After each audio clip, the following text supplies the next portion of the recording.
I'll start. Okay.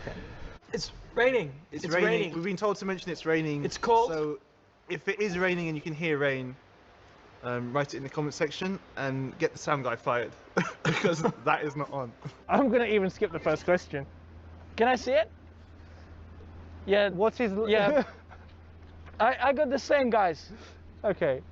Which would you rather? A, win the Monaco Grand Prix, or B, finish second, but you don't have to do any media all weekend? Wow. All weekend or all year? All weekend. All weekend? You know it's bad that we're even thinking about it. I would actually like to win and then still say like no media. True. I think if you win, I'm just gonna swim have back the home. yeah. You should have the right to not do media. To remain silent. Sure. This is going so well. Alex, this is going so well. Great. Are we filming this already? It's so weird. So, who is your best friend at work? What's work? This is my hobby. Work is this right now. All right. Well, Alex, we got a pop quiz. Yes. Tell me. Where's the pop quiz? Alex, how many brothers and sisters do you have? Is that the And question? guys, I mean honestly, what is that? What is that for question? This year, who's had the easiest job in the team? Marketing. Hey.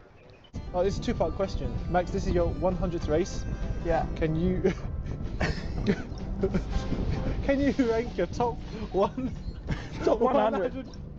Can you rank your top 100 moments from your 100 races? And can you put it in order, please?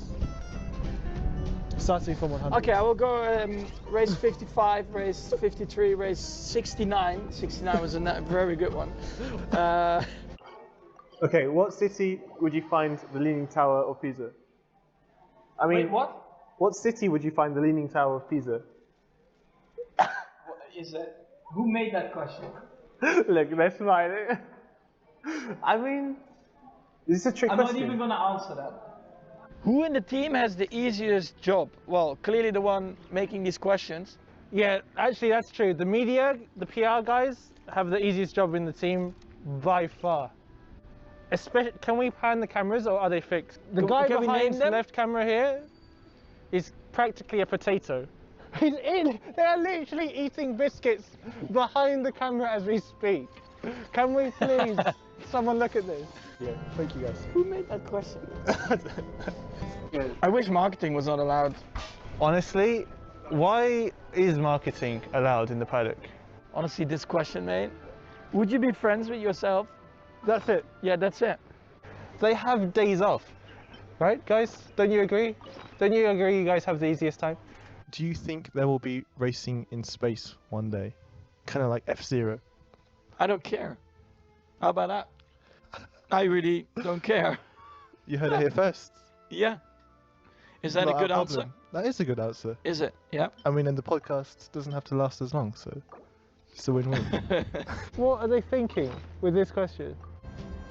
What are you most looking forward to? Eating brisket, barbecue, or burgers? Where's the steak? Is that part of the barbecue? Max, did you try any food this year? And how did you rate it? Yeah, I mean, I had to eat, yeah. Oh, I got the same question. This year, who's had the easiest job in the team? We all know this. 1, 2, 3, marketing. Brilliant. Brilliant. What track and city are you most looking forward to returning next year? This is really... You know what I'm excited to go to? I'm excited to go to Vietnam. Because it's gonna be my home race-ish. Ooh! Headshots! Sorry, mate. What's the day today? I like those. Used by 7th of August. You guys want to kill me? Sabotage. I know I didn't have a great race last weekend, but you don't need to do this. Cool. Okay, it's Halloween week. If you could haunt any driver, who would you haunt and why? Almost the whole paddock, mate. You're allowed to bring one of your cats to work. Which one would you bring? I mean, the imagination in this team exceeds, or maybe not exceeds, let's use underwhelms my expectation. Walk off. I've been told to walk off, so I'm walking off right now. I'm comfortable over here. It's nice and sunny. Getting a tan. Thank you guys for watching. I hope you enjoyed it. Is this a podcast? Oh. Alright, guys, thank you very much for watching and listening. And listening. So this was our first, very sophisticated podcast. Did you like it? I like the production value. So I hope to see you guys all next year again. I hope you enjoyed this one. I didn't, but great. And then in your neck, like you get a cut in your neck. Oh! Where did that go? Where did that go? Vicky's face. Know something about, I like the way you're quite blasé about the fact you're using the female toilet. Unfortunately, you media guys just absolutely use the men's toilet.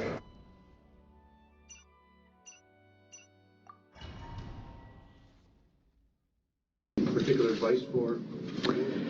No advice. I think, try to don't be too aggressive in the first corner and let me go through.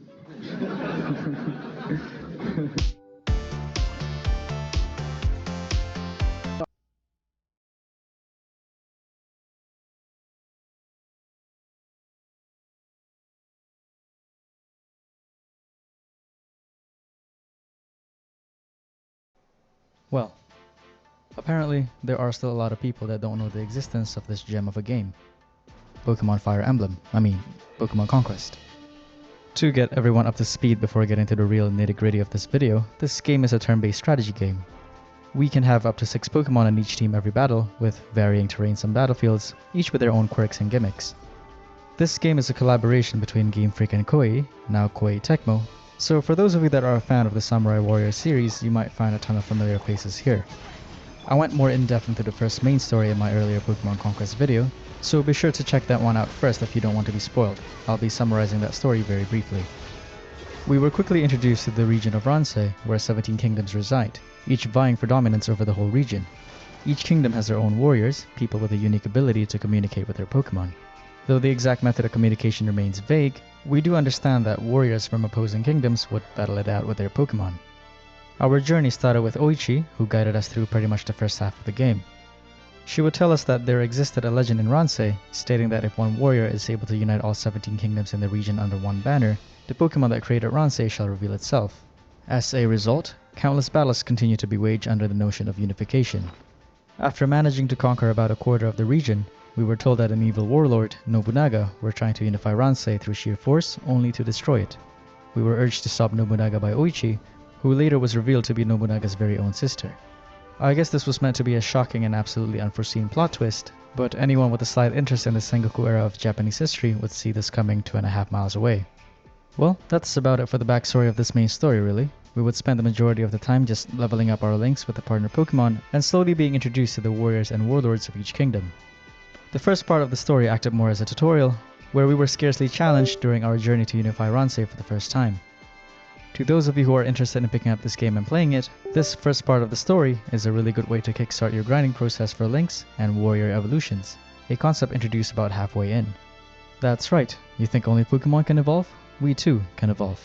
After that last story exposition with Nobunaga, dialogues and cutscenes are far and few between. Before long, we were able to reach Dragnor, the kingdom where Nobunaga resided. We bested Nobunaga in a fairly straightforward manner, but that wasn't the end of the story. Having unified the region, Arceus descended upon us and wished that we linked with it. It took a couple of tries, and we finally linked with Arceus itself. Of course, that wasn't the end. Nobunaga rolled in with his crew, brandishing his mighty impressive shiny Rayquaza. We were subjected to more plot exposition, where Oichi asked why her brother was being an absolute ass, to which he responded with the most anime-type story. In short, Nobunaga had just grown weary of all the warriors using the Pokemon as nothing but tools for the quest of the legendary Pokemon. He sought to put an end to the legend so that the fighting may stop, finally bringing people and Pokemon closer. So Nobunaga wasn't a complete ass, he was just awkward and bad at communicating his thoughts. In any case, Arceus took note of how the two main pillars of the story really cared about Pokemon and entrusted us with the region of Ransei. Arceus then said we still weren't worthy and took off, obviously foreshadowing the true ending of the game. With the apparent conflict ended, we decided to return all the castles and kingdoms we previously conquered to their original warlords. We went back to Aurora and an era of peace ushered. Yes, peace, but not really peace. Oichi pretty much confirmed the existence of a true ending, and so the grind truly began. I thought about making this video in my usual 100 hours format, but there just wasn't enough variety in the content to justify it. Pokemon Conquest's post-game and the path to unlocking the true ending, or the real main story as others would call it, is quite repetitive. Terrifyingly so. You would have to really love this genre to get through it without getting bored, or you would have to be a real masochist for completing a game. There are 36 warlords and junior warlords in total, aside from our main character, and the last main story would only unlock after we complete every scenario.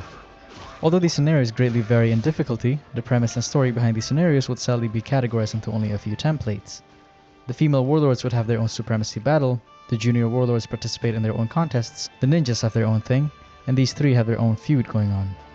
Out of all these scenarios, only a handful would have a different objective other than unification or territory conquest, like Motonari and Ieyasu's goal of linking with 100 Pokemon. These scenarios would open with a short cutscene, and we were left to our own devices until it was completed. With that being said, all these scenarios would eventually prove to be a setup for the final story. While doing these stories, I took the chance to find perfect links for the warlords as best as I could. I find that doing these more repetitive type of grinds are a lot easier on the Pokemon gathering objectives, where the game would continue even after we conquered all of Ransei. A lot of our time was spent in Motonari's story, where we were able to gather about 80% of all the perfect links and evolving the warlords. Of course, the grind also continued in other scenarios as well. Unfortunately, every time we start a new scenario, the links between warlords and Pokemon are all reset, making it a very lengthy endeavor. For this video in particular, each scenario would take around 3 to 5 hours. Honestly, thank God I was playing this on an emulator. The fast forward function single-handedly saved my sanity. Or whatever was left of it, really. Another tool that saved my sanity throughout these scenarios was the Guardian Charm. This item increases the attack power, range, and pretty much every stat in the game if the item holder is the only one fighting for the team. For these scenarios that I had no intention of grinding, we pretty much just slap a Guardian Charm on the warlord and have their Pokemon steamroll all the other kingdoms. A good example of this would be at Mitsuhide's scenario, where you have to defeat Nobunaga's army before the 3rd year. This scenario could be quite difficult since it's almost impossible to recruit more warriors early on, so I would definitely recommend using the Guardian Charm in the scenario. Also, Keiji managed to link with the Terrakion. This was pretty cool. After seeing the same credits over and over again, we finally arrive at Nobunaga's story, which I had saved for last. We finally booted Nobunaga's story, which gave an insight to why he started his crusade in the first place. It might be for a noble reason, sure, but he sure does love his villain laugh. The majority of the scenario was spent perfect linking Nobunaga with a Hydreigon, and just generally grinding and preparing for the final story. It ended with a slightly different version than what happened in the main story, but that kind of goes for all the other scenarios as well. And the credits rolled again. I was hoping this would really be the second to last time I would see this come up. We finally unlocked the final scenario that would lead us to the true ending, and it only took us 135 hours. My god. I would be lying if I said this wasn't painful. Then again, it might be because I was trying to get this done as quickly as I possibly can. But, my complaining aside, we started the scenario, and immediately picked up where the first story left off. The scene opened back in Aurora, with our main character just having a slow day after unifying Ransei and giving every kingdom back. You know, all in a day's work. Nobunaga, somehow now all chummy with us, was there for a visit, and we were just spending time together, trying to perfect our villain laughter, I'm sure. Suddenly, the other warlords started flooding in the kingdom, all saying how they wanted to test themselves against us and Nobunaga combined. Nobunaga simply laughed it off and called the situation interesting, all the while referring to himself in the third person. Fantastic. We remain mute, expressing ourselves exclusively with special case characters. This final scenario started off similarly like the first one, starting in Aurora. We have a team of 3, consisting of our main character, Nobunaga and Oichi. I realized I never did end up linking Oichi to another Pokemon, but she was rarely used anyway. Being a max difficulty scenario, all the other warlords started off fully evolved. This meant that all their stats are higher, making them a lot harder to face in battle. We can see this from the rating of their Pokemon, visible when hovering over their kingdoms. On top of the Jolteon we had used in the main story, I took the chance to link our main character with a Glaceon in between scenarios. However, considering the situation, I decided that our first course of action would be to invade Motochika over at Fontaine, making full use of Jolteon. The arena remained the same with the water gates, and all the stronger enemy Pokemon that proved to be a harder fight. One of the main reasons I decided to invade Fontaine first was to recruit Motochika, where he would prove to be absolutely vital in the coming battles for the unification of Ransei. Motochika's perfect link is with his Samurott, so it wasn't too hard to get. We equipped him with the Guardian Charm, and sent him to Solo Ignis, where Hideyoshi's army resided. The Guardian Charm worked perfectly well, and the Omni-boosted Samurott went in and practically one-shotted all of the enemy Pokemon. During this endeavor, we would ultimately secure the services of Hideyoshi as well, another vital warlord with a good partner Pokemon. And this is where my preferred strategy really shined through. We were to invade as many kingdoms as possible solo, so we could conquer as much as we could during one turn. Wasting a turn would mean the enemy armies powering up, and with their warlords already fully evolved, it was just a chance I wasn't willing to take. We switched over to Glaceon and headed over to Greenleaf next to challenge Motonari. I had to hard reset a couple of times because of bad RNG here, but Glaceon did a good enough job to secure the win. It's always harder to win these capture the flag type battles solo, as we're always in danger of losing the fight due to the turns running out. Nevertheless, we cleanly swept through Greenleaf and managed to recruit most of Motonari's army. We had to finish the turn because no other warriors could move, but it was all action in the next one. Nobunaga was sent alone with a Guardian Charm over to Pugilus to challenge Yoshihiro, which was quite risky on paper. Yoshihiro's Conkeldurr could easily overpower our Hydreigon. However, we were able to use the arena to our advantage. Pugilus' arena requires us to capture all 4 flags in the middle and keep them captured for 5 turns. Any Pokemon that gets hit on the edge of the arena would get knocked down, meaning Hydreigon could safely snipe all of Yoshihiro's Pokemon without being in danger itself. It also helped that once they would capture a flag, the AI would stubbornly stay over that flag to defend it. It felt a bit cheap, but all is fair in love and war. We managed to recruit Yoshihiro, one of my personal favorites to use. His Conkeldurr is just too good. The next battle is also a good chance to showcase one of the better warriors, Hideyoshi. Hideyoshi's perfect link is with his Infernape, and the Flame Monkey comes with the move Fire Spin. Fire Spin might be a terrible move in the base games, but it is the absolute opposite here. It has a wide area of attack, high damage, and the possibility of hitting up to 5 times. With this move, Yoshimoto's army never stood a chance over at Chrysales. We recruited Yoshimoto, but I swear, he is absolutely useless. I think I had one of the most difficult times trying to finish his scenario. I wasn't sure how to handle Violet and its slew of electric-type Pokemon, so I sent in the whole cavalry to deal with Ginjio and Muneshige. It was messy, but ultimately, we were able to conquer it just fine.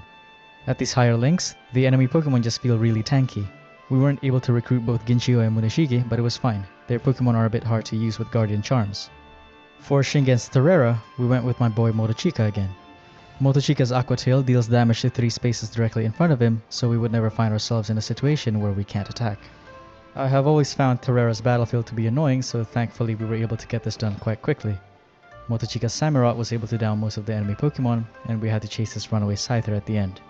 With all the flags captured, we were able to recruit Shingen and Yukimura into our service. Before challenging Kenshin's Illusio, we went ahead and advanced to Kotaro's Yaksha. Here, Yoshihiro had a good time whacking the Dark-type Pokemon into submission. Yoshihiro's Conkeldurr is also a good Pokemon to solo. It has high damage and its attack area is very straightforward. Kotaro had no answer for Yoshihiro and was conscripted into our service as well. After thinking about how to approach Illusio for some time, I decided to solo it with Nobunaga. Nobunaga will always be at risk from Aya's Bear Tick, and rightfully so. I had to hard reset twice. The good RNG wasn't that hard to get, and Hydreigon had the advantage of bypassing the colored portals most of the time.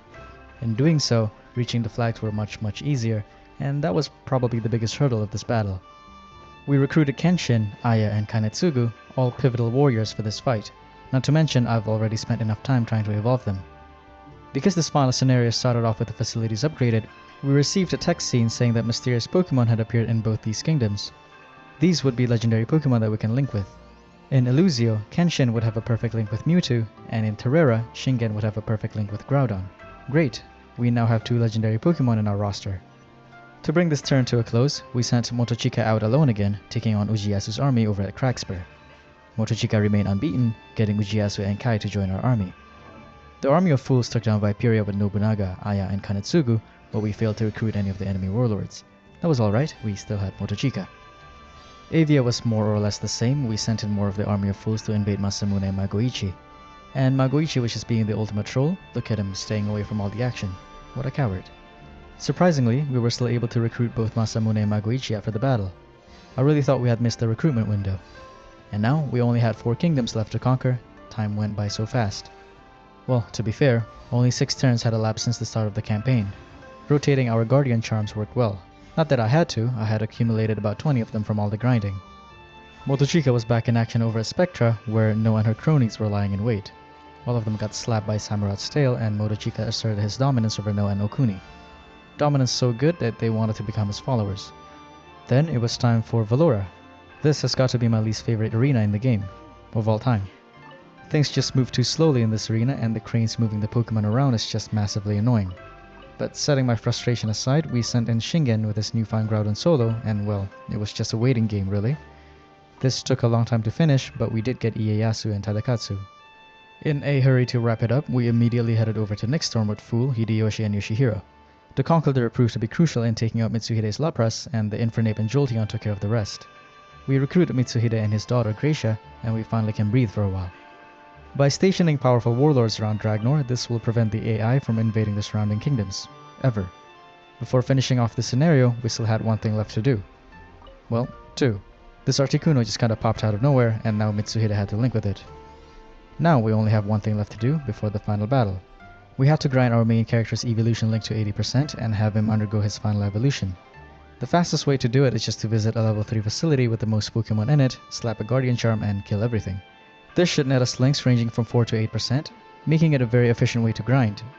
We didn't have to worry about an AI invasion up north, so all we had to do was to keep the other warlords busy so they don't leave the army. After a significant amount of time, we finally did it. Fool's Glaceon reached 80% and we were able to achieve our final evolution. Look at that. Bigger armor. Fancy. We then received a notice about a mysterious Pokemon appearing in a temple in Aurora, which I was completely not expecting, but one look at it was enough. It was Arceus. I know it's supposed to be pronounced Arceus, but I really prefer and grew up with Arceus. In any case, it took 2 turns to link with Arceus, and now Fool has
not be afraid, for I am with you.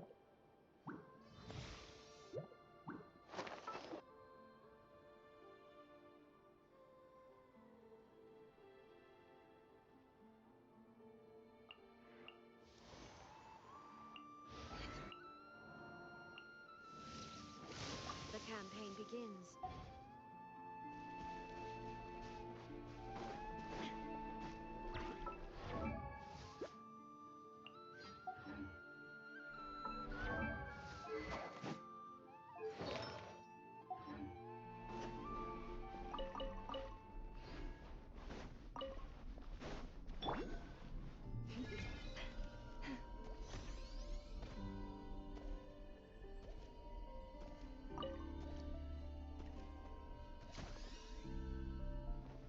The event is over.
Treasure has been waiting all along.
Even when darkness falls, the faithful shall not stray from the righteous path.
destruction.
Phew.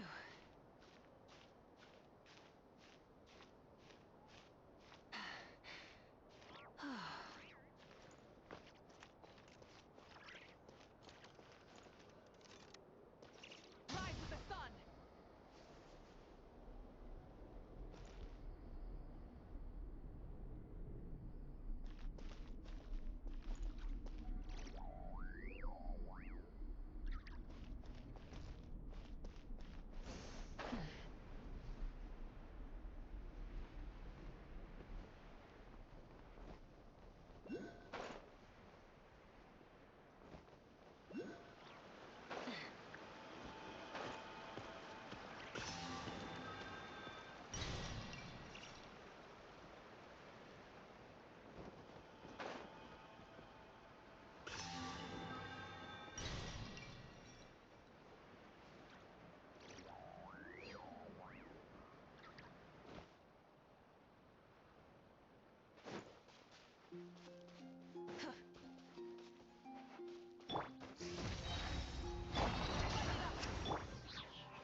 Use of force authorized. Resistance is futile. Save yourself. Put him down. Vixen.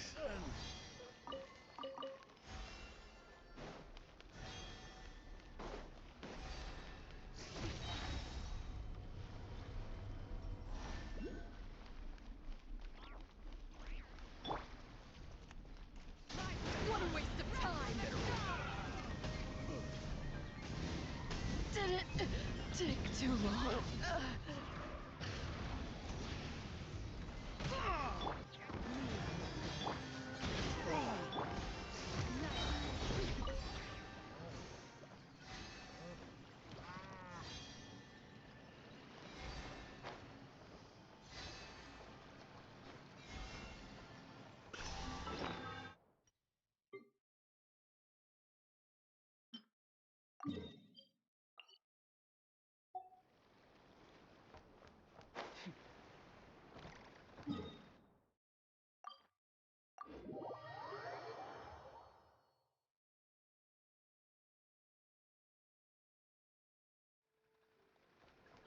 Ad Astra. Thank you for Ad Astra.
The Voynich Guild. If we want to see if a transaction took place, it couldn't hurt to ask around here, right?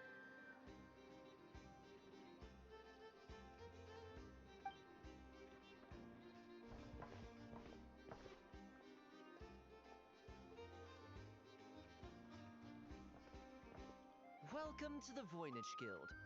Heavens above! If it isn't the owner of the Clink Clank Krumkake craft shop herself! And quite a rare one at that. We're always sending orders out to your workshop, but rarely do we have the pleasure of doing business in person. Are you looking to sell one? Sell? Actually, one of Ino's bots was stolen, so we wanted to see if the guild had any record of a sale. I see. Duh. I wish. Yes, I just want to finish fast. Yes. Okay.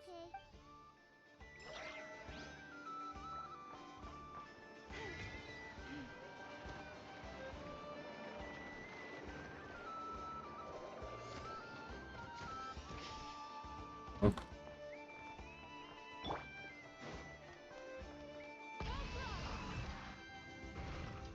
What the heck? That the loop? Huh? Stop right there. I don't do Faction?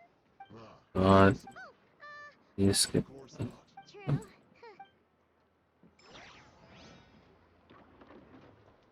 Looking as 5-star outfit looks like a variation. That is.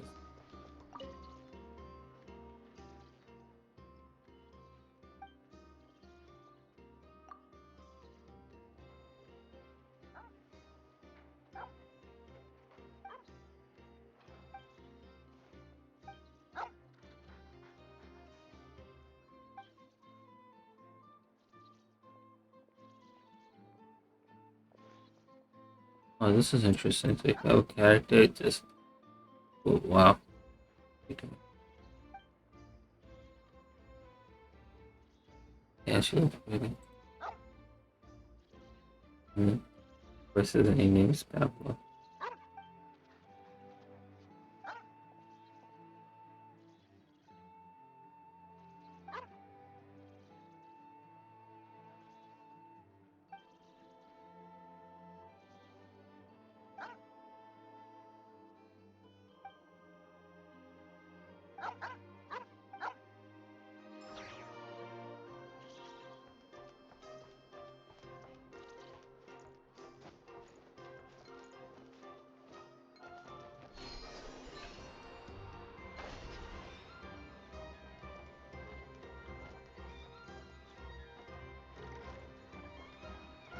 It's odd. It said there's a test here.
If the thief's plan was to sell your bot, maybe we should start by Oh asking yeah. blacksmiths.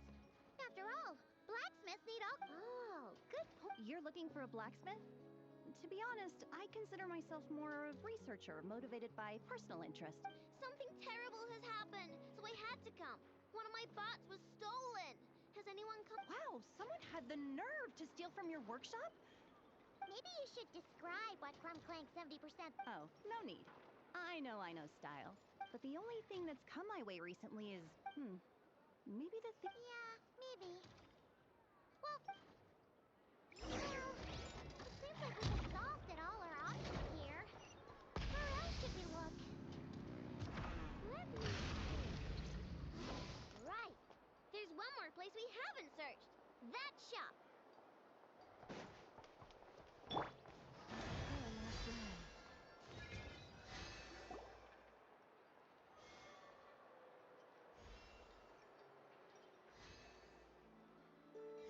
Ineppa told me about it. If you can pay. Welcome. Please. Wait. Can I help you? One of my bots was stolen yesterday, and I want to know if a thief sold it to your shop.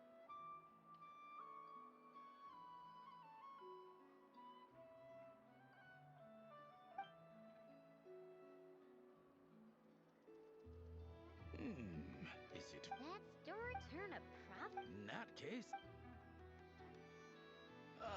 Apologies. We have no rec. Oh, I thought we'd find something here for sure. Oh, it's okay, I know. We'll think of something. Oh, maybe we could ask this guy to check again. Or...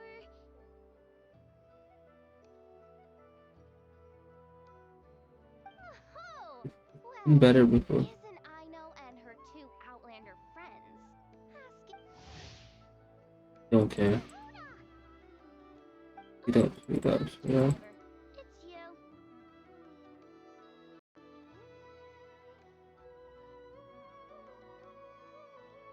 Oh, let's clear this off with you. Fucking dogs. Okay,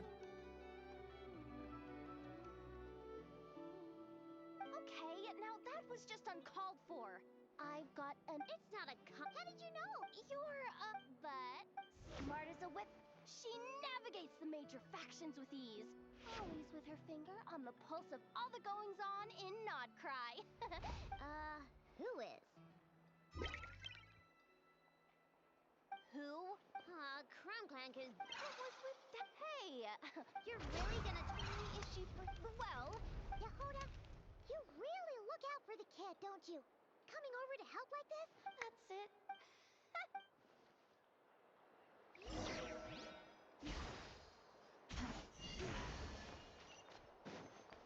Vale, pues, buenísimo, a veces.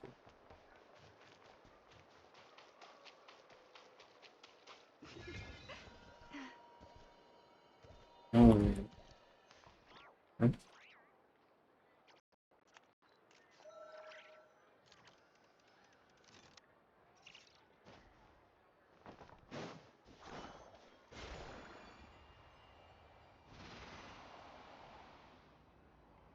Sí. It's better I go to news.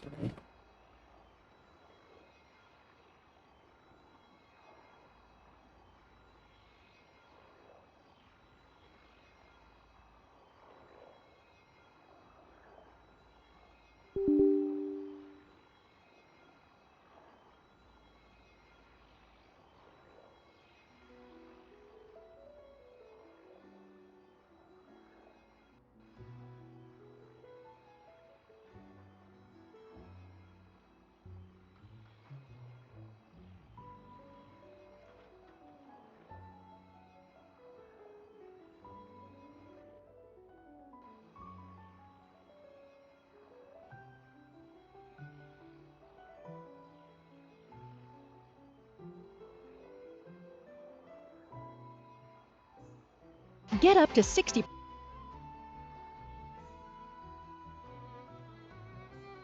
Let's say I'm working on a research paper about the future.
Have some patience, and you might look like an easy target, But everyone knows you've got me, not in a wait, maybe.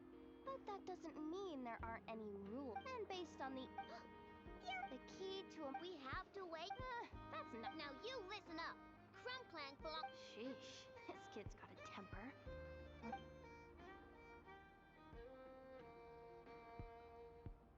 Whoa, where did that? It's all right. I mean, it's understandable. The kid built up the Clink Clank Krumkake craft shop all on her own. I'm sure for her, these. Yeah, I know. Yehuda's just trying. Fine. If we have to wait. Well, that took some convincing.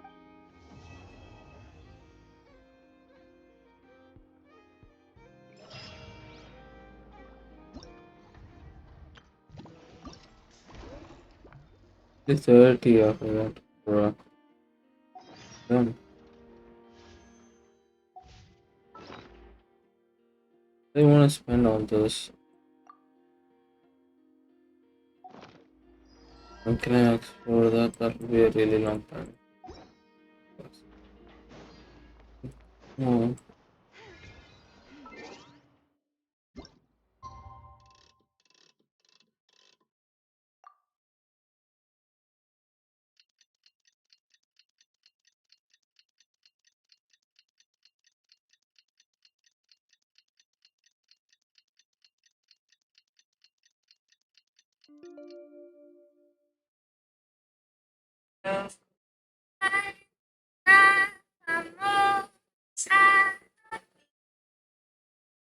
Never personally shaken hands with her.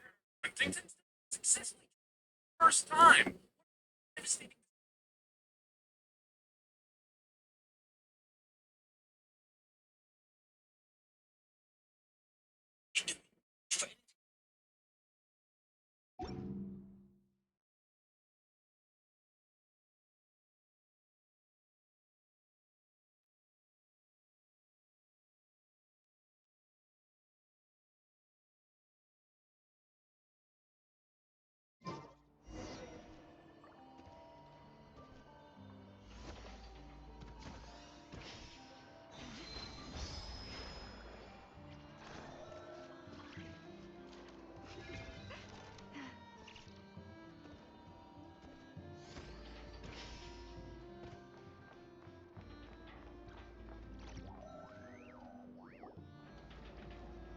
Hey, Yehuda! Wow! My intel. Hey! Which one of you is the rotten thief who's. That was not.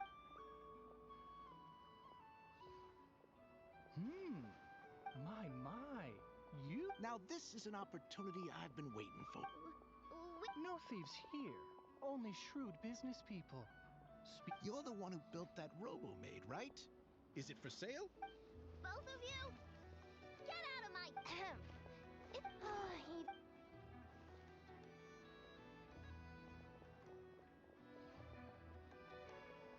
As you can see, this kid's creations are I don't care! But the traveler was right.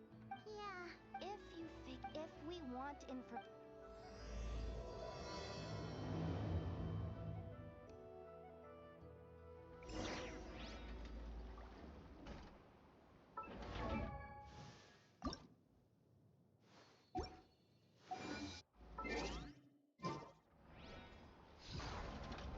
Have you decided where?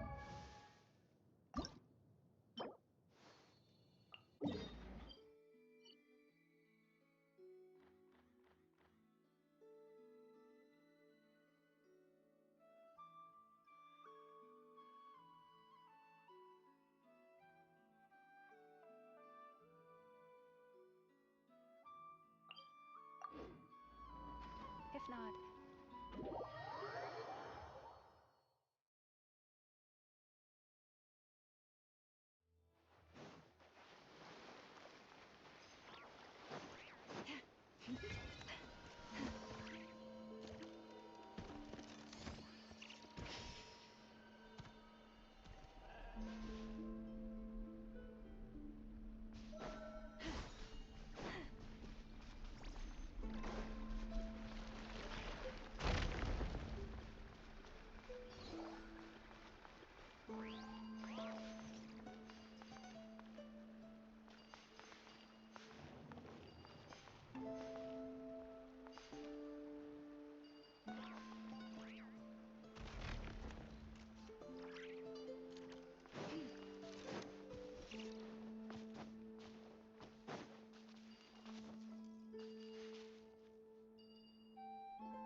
to end a few enemies?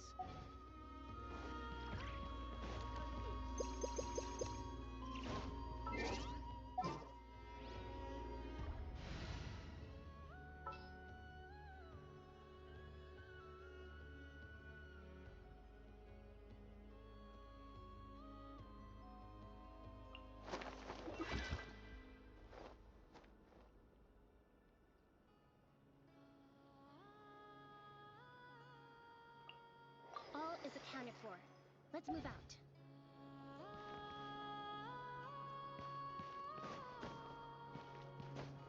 I could get used to this.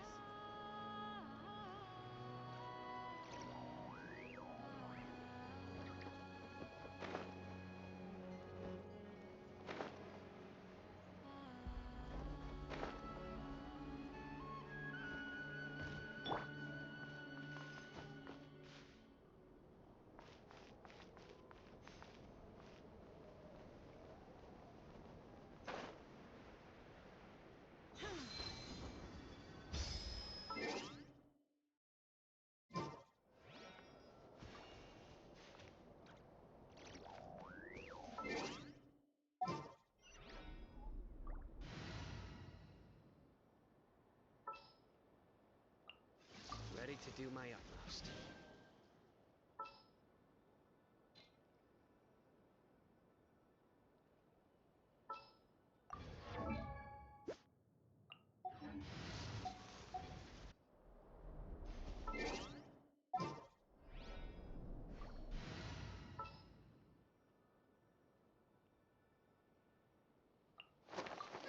I knew you'd miss me. If ever you find that the animals in the cry behave in ways you do.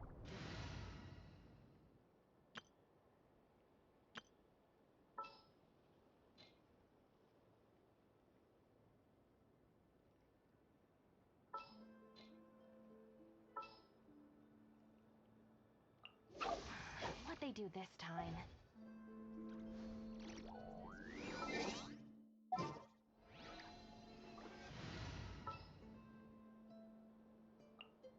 Let's go gather some samples.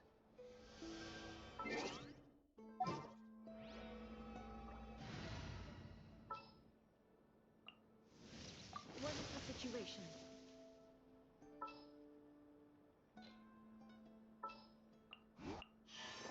I'll only demonstrate this once.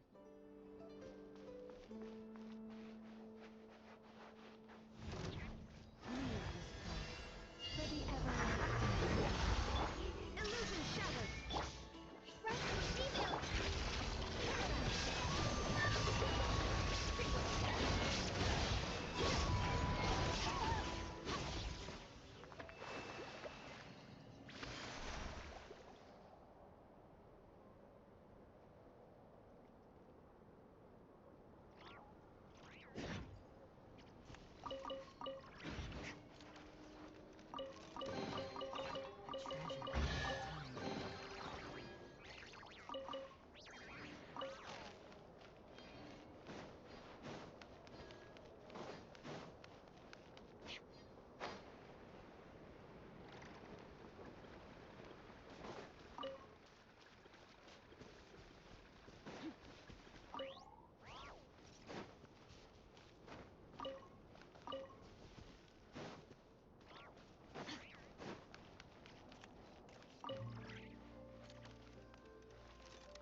Even when the night is gone, and even when the sky is hidden from view, still the moon shines its light upon you.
Let me.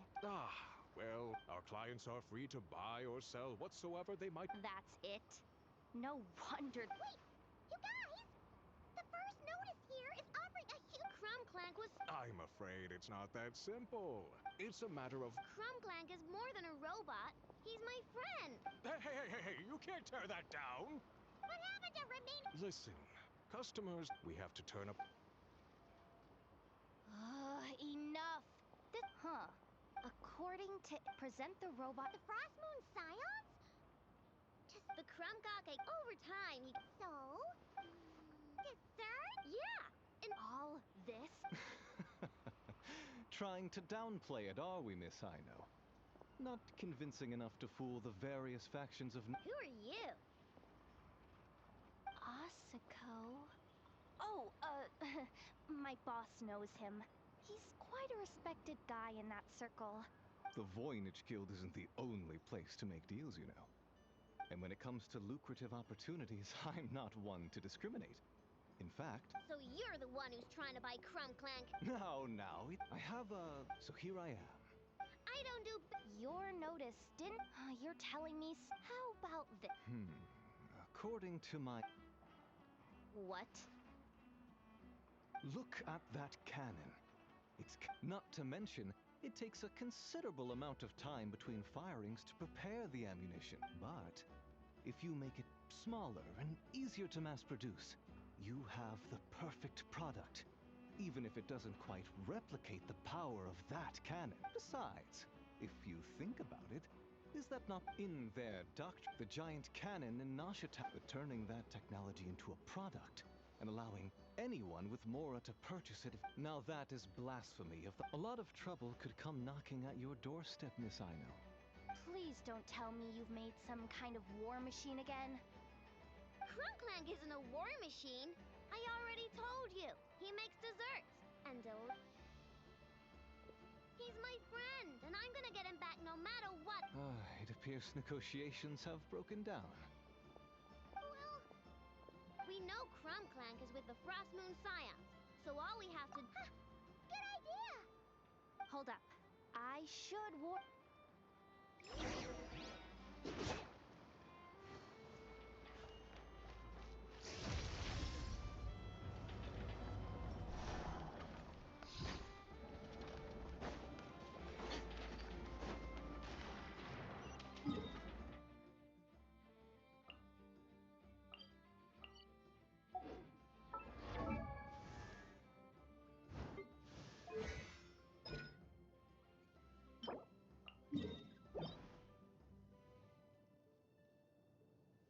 Hey, I have another idea.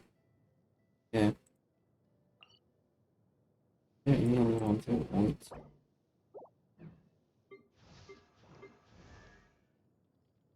Perfect.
Where do we come from? And where are we going?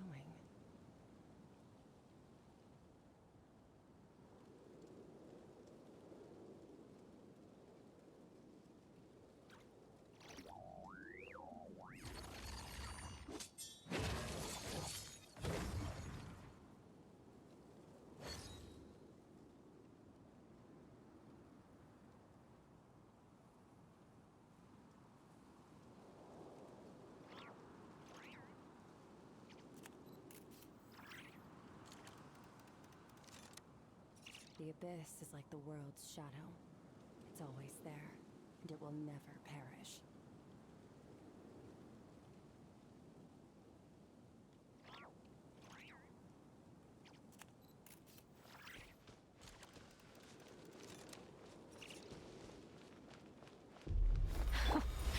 Afraid? Or do you not even have the courage to be afraid? Is it my turn now? With these rising flames!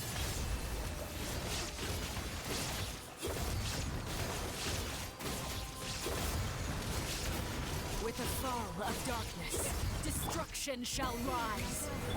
Shine down! Have a taste of purgatory.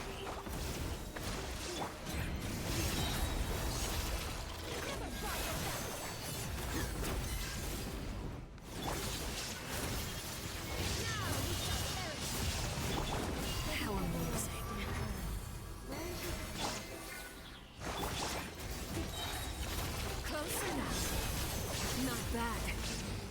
proven to be a worthy opponent after all.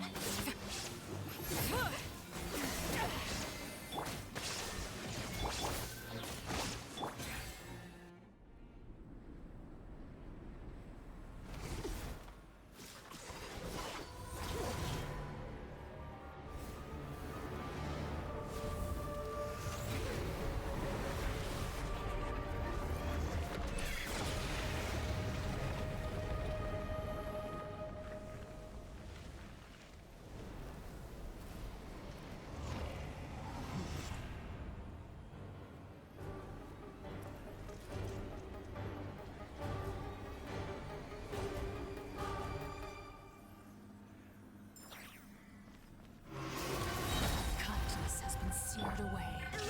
My blade is all that remains.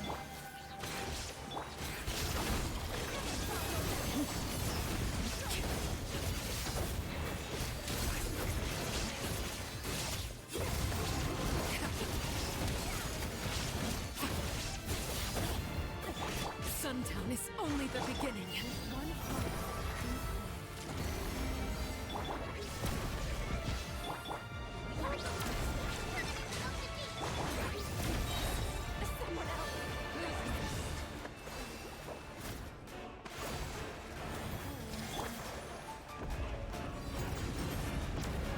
The sun and moon have set. Only ruin remains. All hope has been extinguished. Suntown is only the beginning.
command, you shall fall.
Sounds good to me.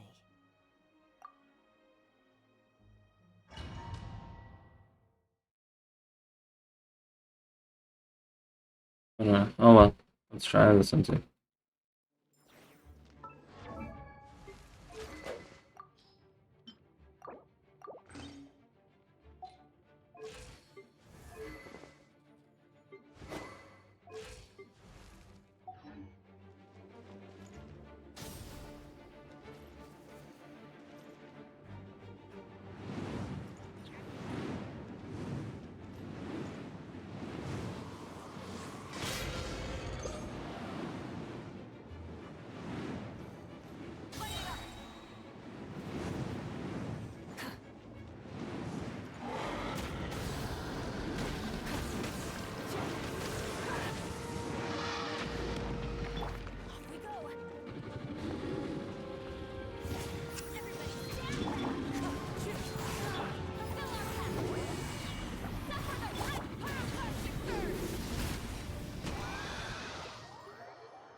Didn't even hit that much. You see.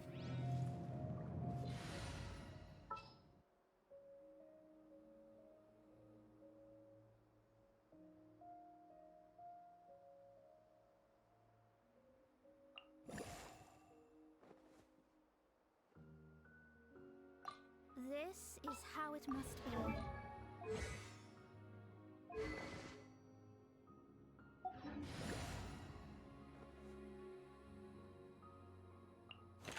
The hunt begins.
I can't hit. It's nah. Need to wait. Or after a mistake this.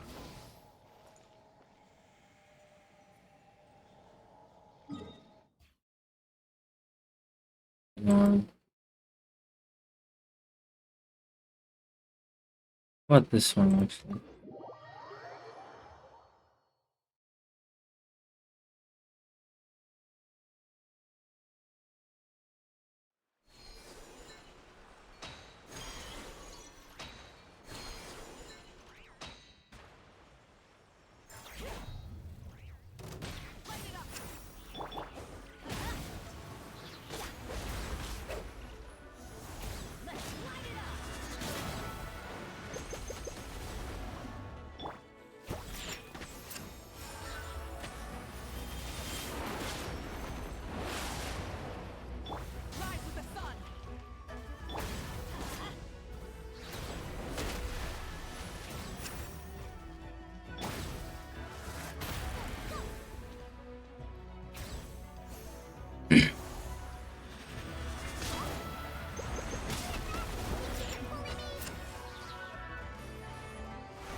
And 800k only.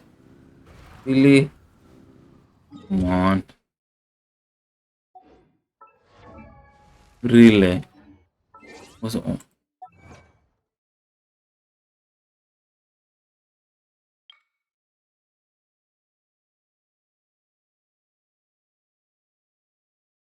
Wow. Yeah, that's kind of crazy. How did I do that? Actually, curious. I was able to do 1.4 million, but not there. This.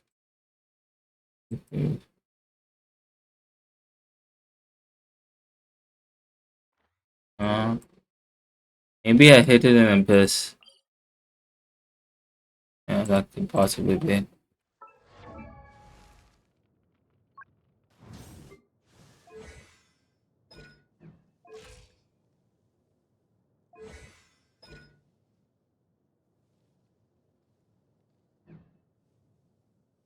Guess I should just do these.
Who's that?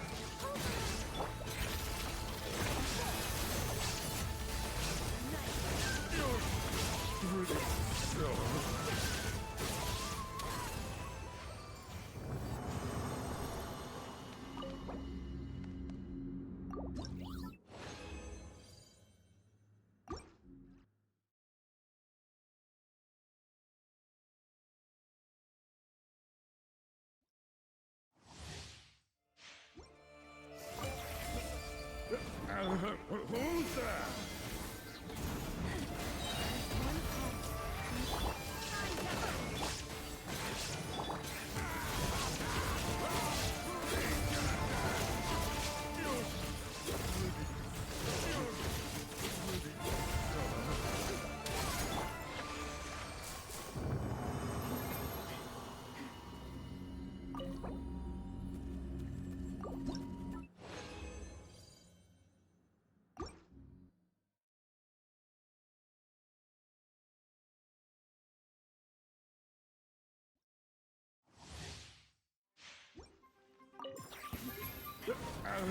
Who's that?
use them in this Abyss.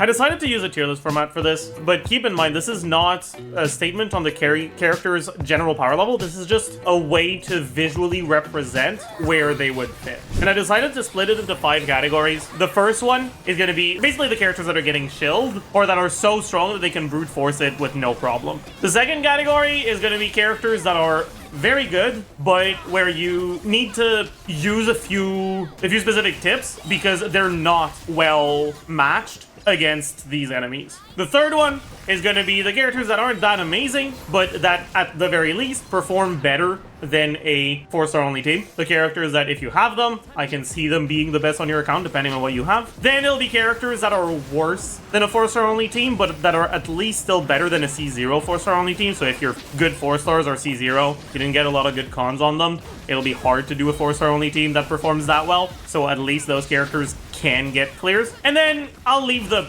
last tier unnamed because I know it's gonna piss people off no matter what I call it. But this is just characters that I would not recommend over a 4-star only team, even if your 4-stars are C0. We're gonna start with the first half, and again, we will do the halves separately because this is not intended as a general power ranking. This is specifically for this Abyss, so that if you find yourself struggling, you can look at this and be like, oh, well, the character I'm using is a bit lower than another character I currently have built. Maybe I'll give that character a try. So, the 4-star only team that I will be using for the sake of the comparison here is Sucrose, Fischl, Auroron, Singto on the first side. You might notice that's a team that doesn't have a healer. The Radiant Moonfly forces you to bring a healer, but we'll talk about this. There's actually something you can do to dodge the special effect that the Moonfly puts on you that prevents you from healing. But if you have Aoife, you can just use Aoife instead. And it'll take a while because Aoife's healing sucks, but you will eventually build a full and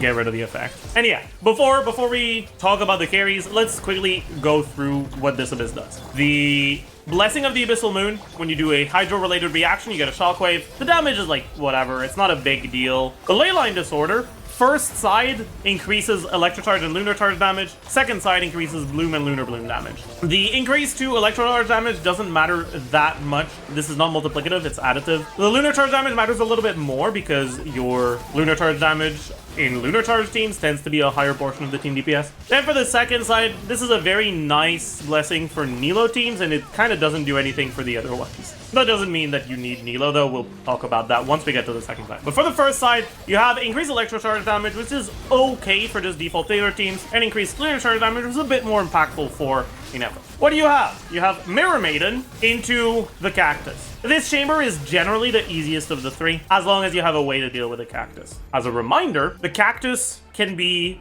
dealt with in 3 different ways. Number 1, bring Electrocharge, or Lunar Charge. Like, bring Hydro and Electro. If you do, you can fill up his like circle bar thingy, and when you fill that up, he loses a large portion of his shield. And you just keep doing that until build Ayato. The main thing that I would say though is I think that this Abyss is decided by the power of your second team a bit more than the power of your first team. Because the 4-star only options for the second team are a bit worse. And because of the way that the mechanics work for the first side, there's often not going to be that big of a difference in clear time between a character that's here and a character that's here.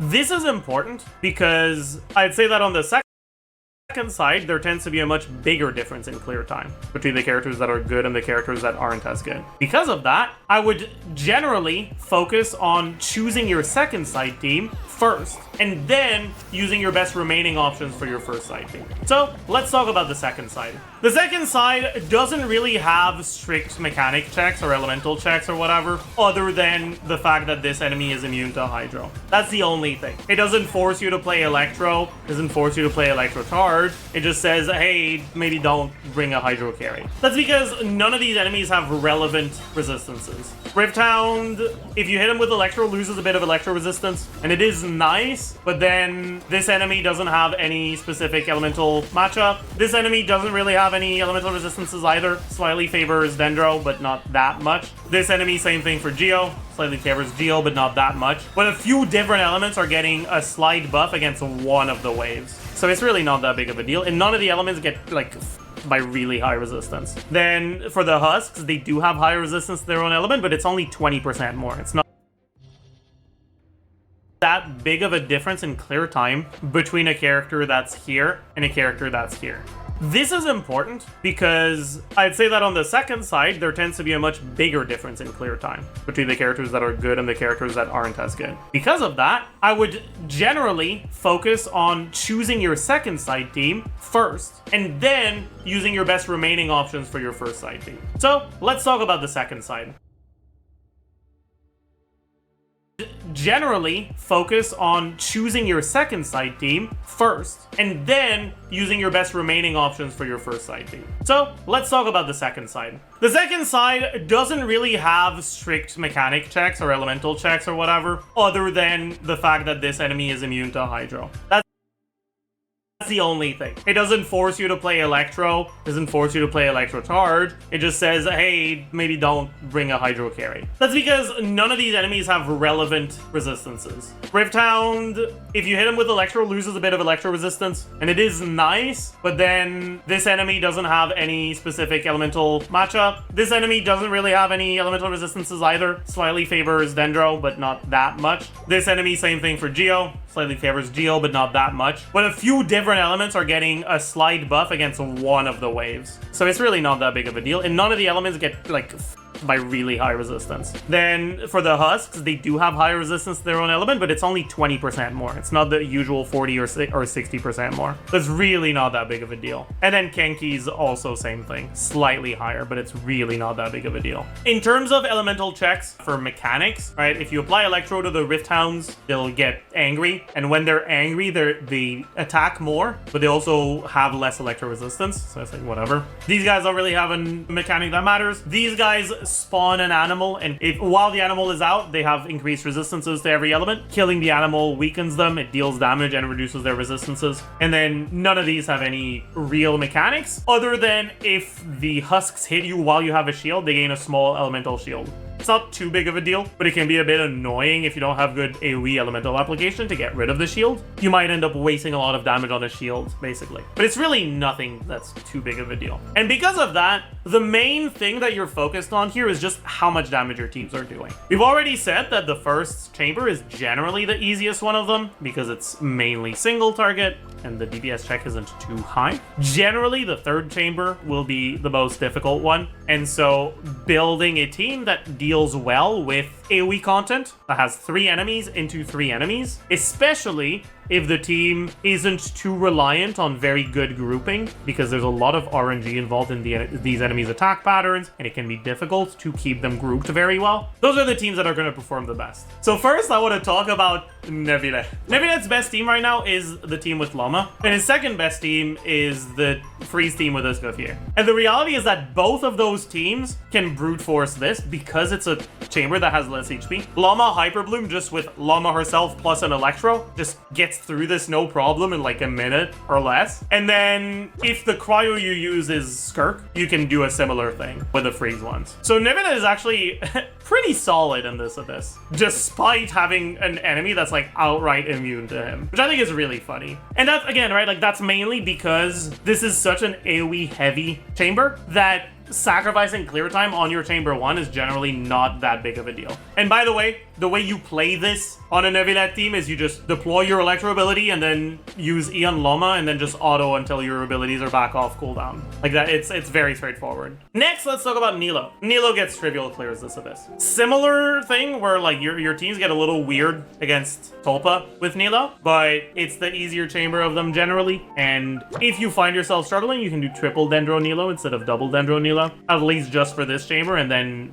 get your 3 stars and then send it back with a double Dendro, double Hydro. And then obviously AoE heavy 3 target content is amazing for Nilo. Does that mean she's the only character that does amazing on the second half? No, there's actually quite a few other options. Obviously, Mawika, as usual, pretty solid. Skirk, as usual, pretty solid. You do lose a bit of DPS against Tulpa, but it's really not the end of the world. Barissa, as usual, pretty solid. I have Llama separately for like mainly just Hyperbloom or Virgin teams, but Llama, pretty solid. Harlequino, pretty solid. I suppose you could Ayato, let's say arguably better than all of these, but just because his best clears can be faster doesn't mean that I would say he's better overall. That's why these characters are here. Other than Ayato. And finally, this category is gonna be a little bit more interesting because it's not just about the constellation level of your 4-stars, it's also about whether or not you've built them. A lot of people have C6 4-stars, but what you're doing right now is you're trying to clear with a character that's here.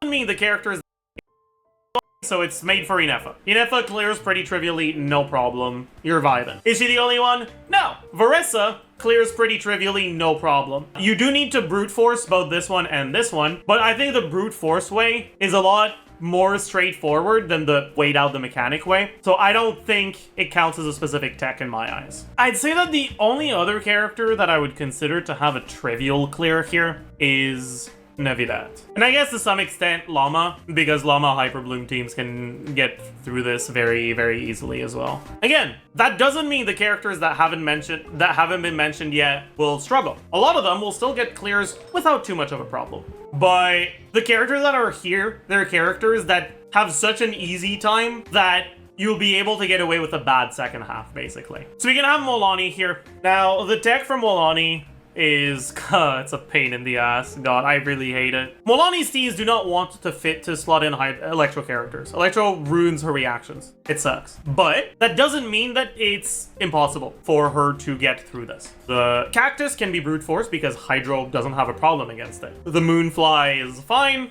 And then Knuckle Duckle can be dealt with your Animo units. Your Animo units can get an Electro Infusion, or can get an Electro Absorption on their abilities that can absorb from the fact that Knuckle Duckle's element is Electro. It hits you with Electro, so you can self-absorb the element that's applied on you. You can do that with either Sucrose or Kazuha. Do keep in mind, though, Hydro has a higher priority than Electro for absorption, which means you will only absorb Electro if you have not hit any of the enemies with Hydro yet. Get your Electro Absorption, then start hitting them with Hydro. It is a massive pain in the ass to do, and I hate it with a passion, but if you are doing this, Molani can get some pretty good clears. Next, I want to talk about the characters that will be better than C6 4-star only. Now, maybe I shouldn't include Llama here because a lot of these characters are going to be there because of the teams with Llama or because of the teams with Inefa, but I guess it is what it is. Well, pretty much all of the Electro carries, right? Sino, Behind, Raiden, maybe not good thing, Chaska. But then the Hydro characters, if you're using them with Llama or Inefa, will be there too. So, Ayato. And finally, this category is gonna be a little bit more interesting because it's not just about the constellation level of your 4-stars, it's also about whether or not you've built them.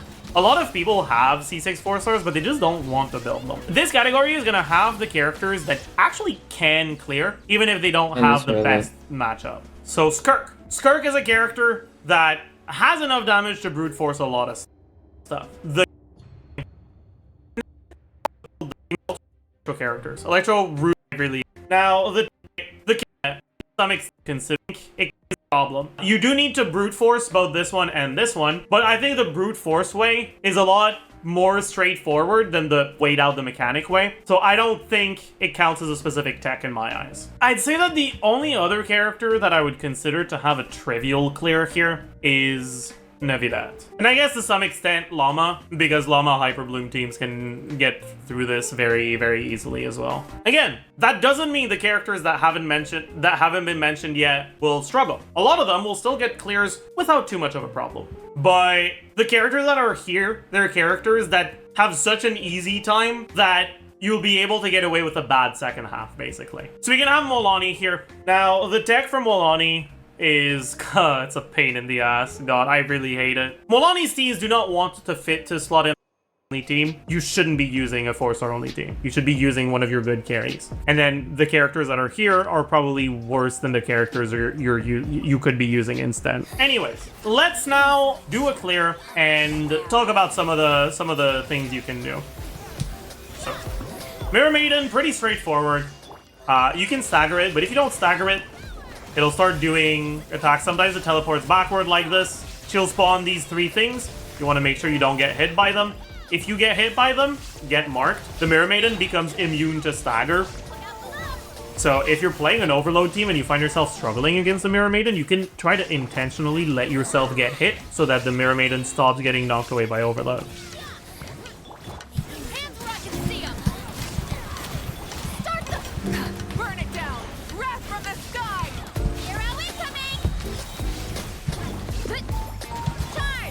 Then you got the cactus. Yep, I read.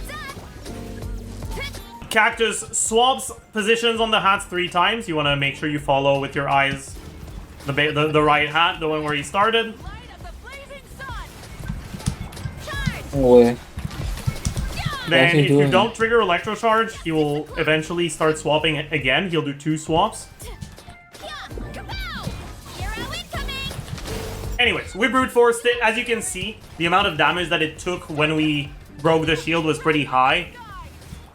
That is because we fully brute forced it. We didn't trigger a single Electro Charge. Alright. Chorus, protect us. With one heart, we pray.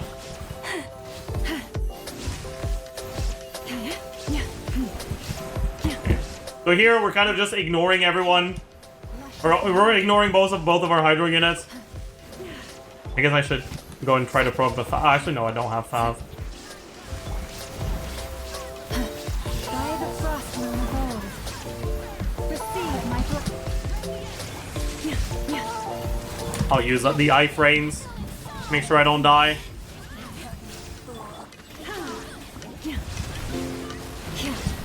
branch into song. I'll get some healing as well.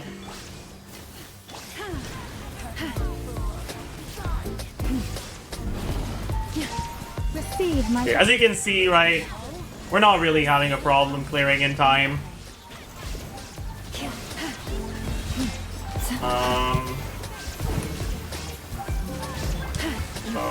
lost lamb.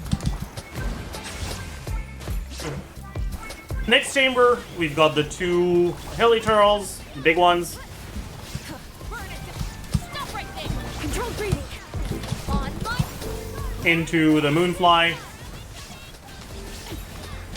As you can see, they get knocked around very easily, so you might have a problem if you don't have that much damage. Anyway, so let's show the mechanic you can do. So you force him to move on one side, and then you run away on the other side, and as you can see, we managed to be outside of its range when he did the attack, so we didn't get hit by the attack where he steals our health and forces and seals our damage and our stats and everything.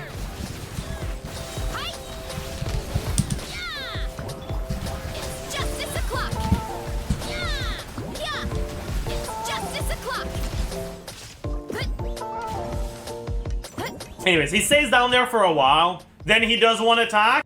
Next chamber, we've got the 2 hilly turtles, the big ones. Stop right there. Control breathing. Into the Moonfly.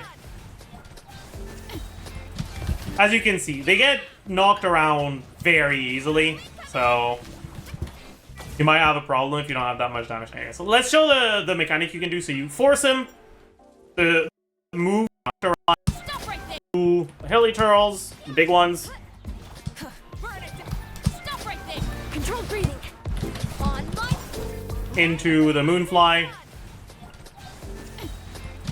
As you can see, they get knocked around very easily, so you might have a problem if you don't have that much damage. Anyway, so let's show the mechanic you can do. So you force him to move on one side, and then you run away on the other side, and as you can see, we managed to be outside of its range when he did the attack, so we didn't get hit by the attack where he steals our health and forces and seals our damage and our. And then you run away on the other side, and as you can see, we managed to easily, so you might have a problem if you don't have that much damage. Anyway, so let's show the mechanic you can do. So you force him to move on one side, and then you run away on the other side, and as you can see, we managed to be outside of its range when he did the attack, so we didn't get hit by the attack where he steals our health and forces and seals our damage and our stats and everything.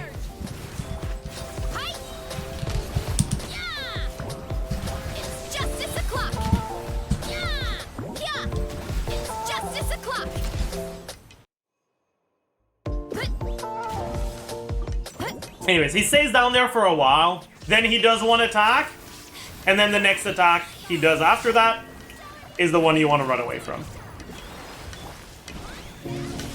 As long as you keep those things in mind, you shouldn't have much of a problem against the moth or the moonfly.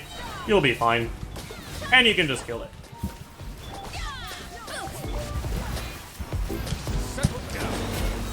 There is no escape. Forest, yoo-hoo! Time to shine. Let the mighty be humble. Bow your head.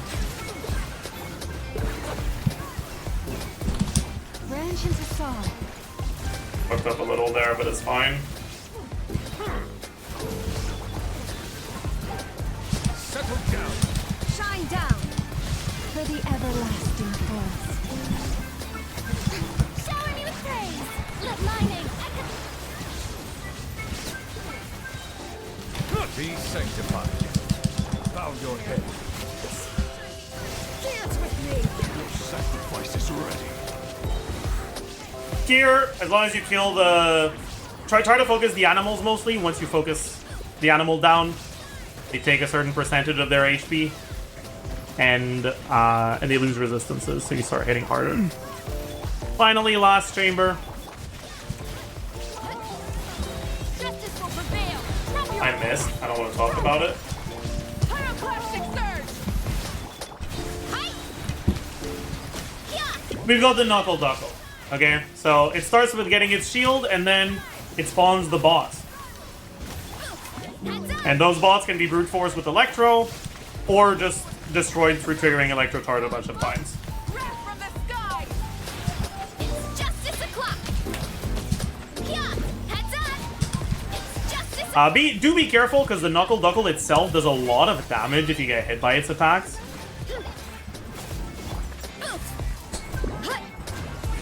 Drop your weapon. Start the light of the blazing sun. Hi. Headbutt. Hero incoming.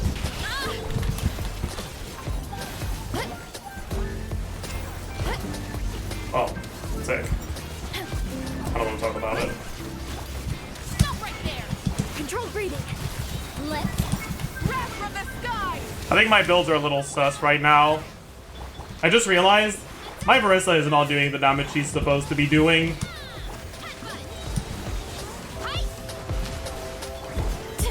Anyways, we can show it. That allows us to show the other mechanic, right? It will just shield back up after a while.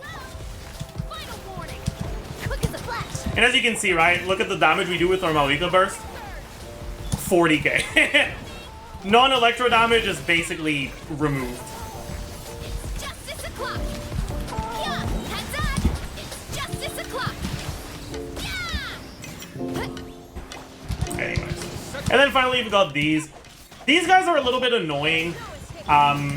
The cryo one slightly waddles away from you, and the other ones slightly waddle forward.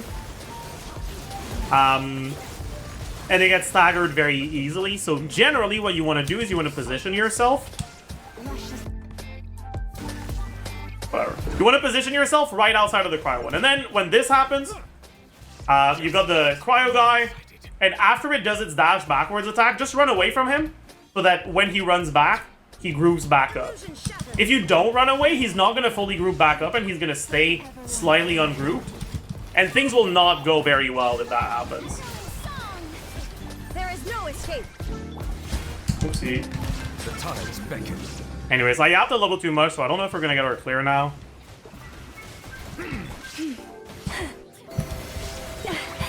Alma died. Anyways, cryo guy. We want to group him back up, so we stand on this side. Absurd. There is no escape. By the Frostmaw hold. Someone help me. Let the world hold. Oh, I died.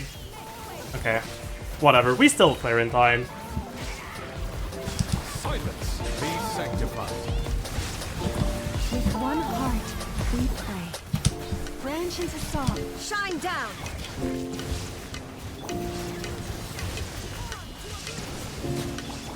Oopsie.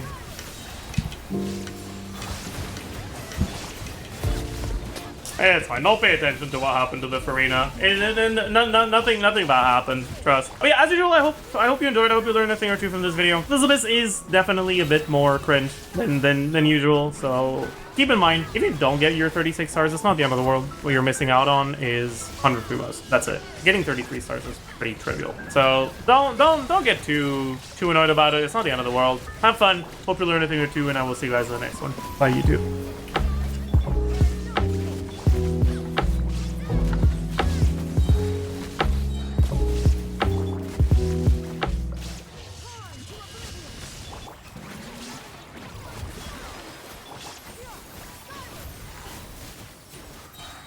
Hello, beautiful people, and welcome. Hi, to a video about how Natlan completely changed the meta. Before we talk about any of the changes that came with Natlan, we need to take a look back and talk about what the meta looked like at the end of Fontaine. In the last patch before 5.0, the most recently released characters were Ibili, Sijuin, that didn't really impact the meta all that much. And so the most recent meta relevant characters at the time were Chlorine, Arlecchino, Chanyun, Fevres. Back then, the best teams in the game, looking at sheets only, were hovering around 100k DPS. In practice, most of them didn't actually reach it, but there were a few that at KQM Standard were getting really close, and if you gave them favorable assumptions, could actually get through the threshold. When you looked at the strongest teams power-wise at the time, it was mainly the Arlecchino Overload teams, with Arlecchino, Bennett, Fevres, Fischl. The Neuvillette teams, which at the time were mainly Neuvillette, Kazuha, Farina, +1, and at +1, the best one at the time was Zhongli, but you could also use something like Baiju or Charlotte if you wanted to. Hyperbloom, being not that far behind 100k and often easier to play, was also quite popular at the time. There were some Linny teams as well for people that were tryharding their Linny rotations. But at the time, a character being around 100k in their best team was really good. You looked at characters like Chlorine, whose best team at the times were generally somewhere between 80 and 90k, and Chlorine was considered fairly solid. But then Natlan started, and we didn't start off too strong. We started with a character that was fairly well received, but still had enough issues that it didn't feel like a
for a dance? Dance with me! The show's only just begun.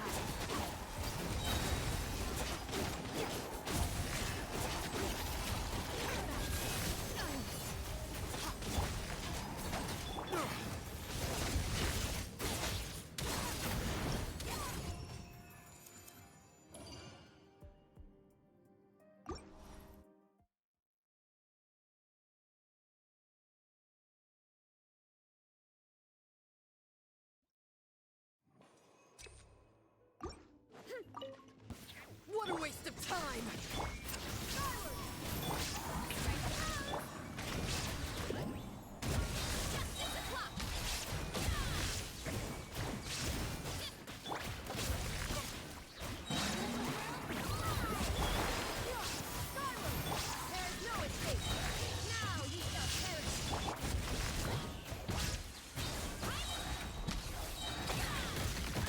Oh.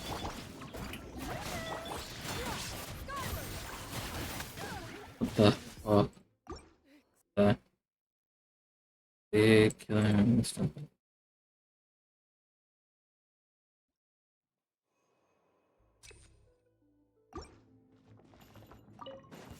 What a waste of time!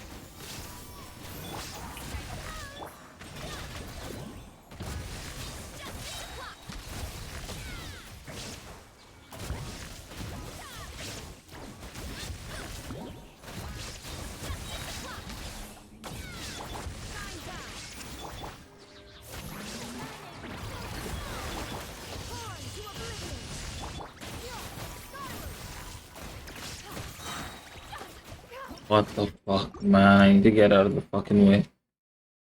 Ah, annoying.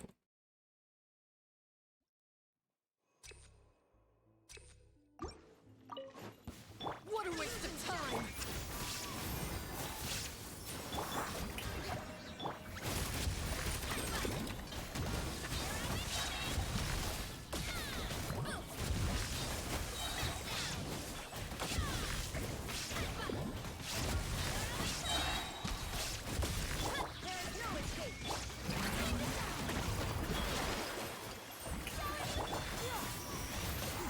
This one is no weakling! Red cloud converge! Illusion shattered! Inazuma Sangatana!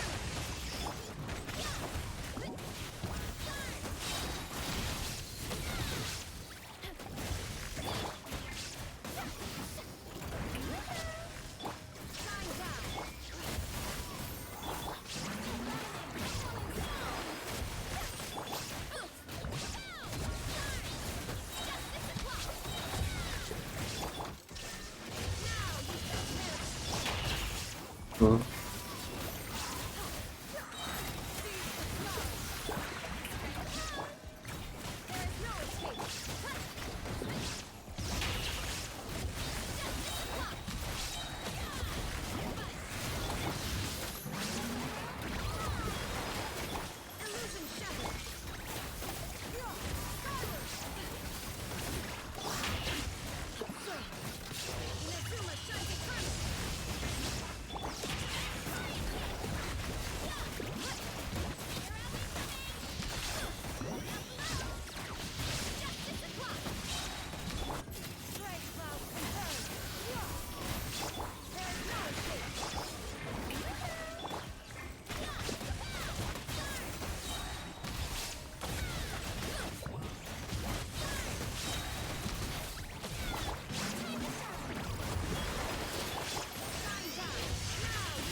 Guys, it's only a matter of time. They're gonna find out.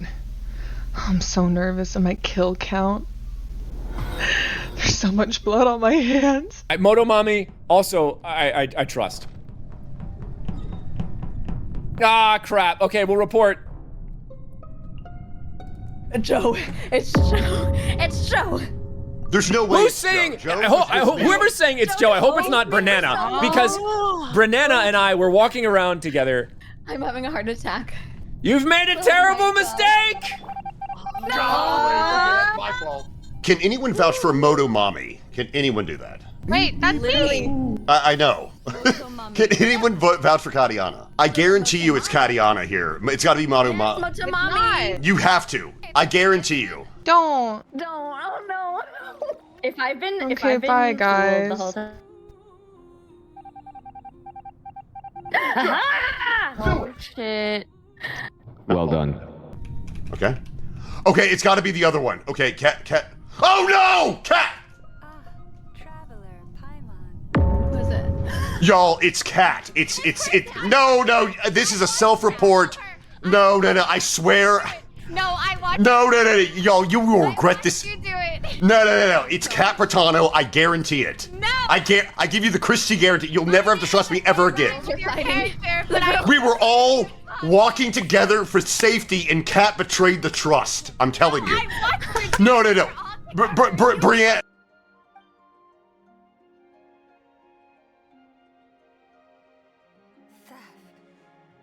How despicable. A disgrace on the Frost Moon Scions. It's all just Just a moment.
Banana, it's Cat. I guarantee you.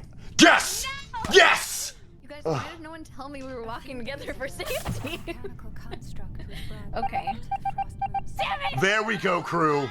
There we go. Also, Kat, you've played this before. I noticed you're level 17, while the rest of us are level 1s and 3s. Wow, yeah, I've dabbled in some Among Us. It's in the. Oh! So I found Tina's body right outside, right in the bottom of storage, but I saw Kat right on top of Tina's body too. No, it wasn't me. I know I was just imposter, but it wasn't me. Stop gaslighting us. But I saw your body on top of her body. Wait, Kat, why didn't you report? Why didn't you report? Because I was trying to. You pressed it faster. I don't know. I saw Kat on the body. Vote Kat. Vote Kat. Zach is It's not me, dude. It's Kat. It's not me, brother. Erica can vouch for me. Erica can vouch, dude. Thank you. You're all smarticle. Let's see. I told you! I told you! I knew it! Yeah, if anybody wants like a backup so that they don't get like axed. Yeah, that would help me because I haven't done any tasks yet because I have to make sure Angelina isn't acting sus, so... Come get me, imposter! Imposter, come and get me! Come and get me because Erica will mess you up! I will. Come get me, imposter! Yeah, I'll attack you. There's only one of you left, so you can't kill both of us. It was a few days ago. So. Oh. Come get me. Whoa. How do we Brenna, vote for if you Sayu again? Quit being a bitch, Nick. I'm being haunted. Where was the body? Whoa. Somewhere. I don't remember. What? That's very suspicious. What? That's super sus. Where am I? Communications mean? above that. I don't know this game. It's okay, Damon. What tasks did you do, Damon? What did you do this round? I was in what did you do, electrical. Damon? Doing what? What were you doing in electrical? I was fixing the wire. That's a really good song. Okay, other than wires, what have you done? What tasks do you have this round? Other than wires? Did you kill Ali first round? No. That sounds so like such a lie, dude. Oh no. One thing is like the obvious. You say you have wires no matter what. Well, it's just the only thing I know how to do. Because the other tasks are really hard, guys. You don't have to vote Damon out, but okay, wow, I can't believe you guys voted Damon out. What are you doing? I don't. We didn't even know for sure. And You guys took the risk. Oh my gosh, guys! Why did we vote? We should have skipped. All right. So. Oh my God. Catch the band. I know. I'll ask I am never gonna fix this fucking wiring if you guys keep calling meetings. I just need to publicly apologize for voting Damon every round. Yeah, you got everybody that voted. He was just so. I don't know how to play this game. So now that you're a ghost, unbelievably sus. I suspect she created as much as the best course of action. Okay, it was Nick. It was Nick. It was Angelina won. It was Angelina Was it? won. Yep. Angelina won. How did you say that? Right in front of me in electrical. It literally wasn't me. Unless somebody. And also, he called that emergency meeting, which bothered me. So let's just vote for Nick. Okay. I'm gonna call a Sayonara, meeting. friends. Angelina. Why I'm gonna call do a you meeting. sound so guilty, Nick? Okay. That's your own. Guys, it sounds really bad, but if it was me, it can't be me. I'm too lazy to be an imposter. There's no way. There's no way. Okay, all right. There's I don't know no about that way. excuse. Guys, it's And not I'm voting me. Angelina. It is not Yeah, me. I was too sus. The truth that we heard from Nick, unless Nick is. No. Nick sounded like the worst liar with his defense. Like that sounded like the worst lying. Oh, we got it. Good job. I'm gonna be impostering now. I don't want it to be me. I really don't want it to be me. Well, it's up to the gods of. I'm tired of being evil. Yeah, I like being nice. It's stressful being mean. Here, No, it's not. Come here, Tina. I am the god of the wind. I'll pray Thank for you. you that you're not evil. Thank you. Tina, just because of that, I'm pretty sure you're gonna be the imposter next round. It'd be really mean of the game to put somebody on this many medications as imposter. Oh my god. Y'all. Oh no, they're gonna win. They're gonna win. Oh! Imungus! It's Imungus! Gotta get there! Gotta tell the others! Oh god, it's It's gotta get it! We gotta get it! Yo. Oh! Yo! It's Imungus. I was in security. I saw it on camera. It's Imungus. 1,000%. Vote now. I don't like Wait, the why way was that he you're going just to forcing That me to made do me this. nervous. Okay. I saw it. Good job. There we go. Yes, I don't want to be the imposter. I'm too medicated. Yes. Guys, it's me. I don't want to be the imposter. I don't like it, and I'm scared. You know what's really funny? So good. You know what's really funny? I literally said, I was like, I bet you it's Tina. You're doing so well. I didn't suspect you at all. You know what? I think we should vote for Chris. Yeah, I'm the one who made this last time. Yeah, but you were a little too aggro about it, so I think we should vote for Chris. I'm gonna be honest, This guys. shit is I so killed one cringe. person. I felt Dude. really.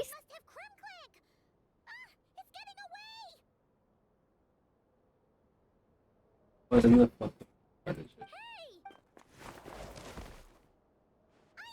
I just want.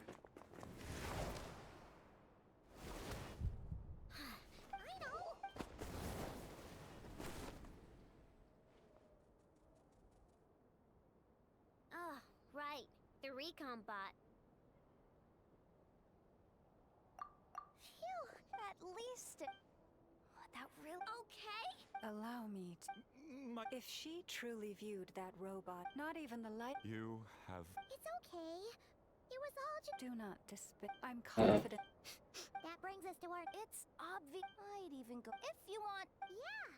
So... You just can't stand seeing... Great. Fine. No problem.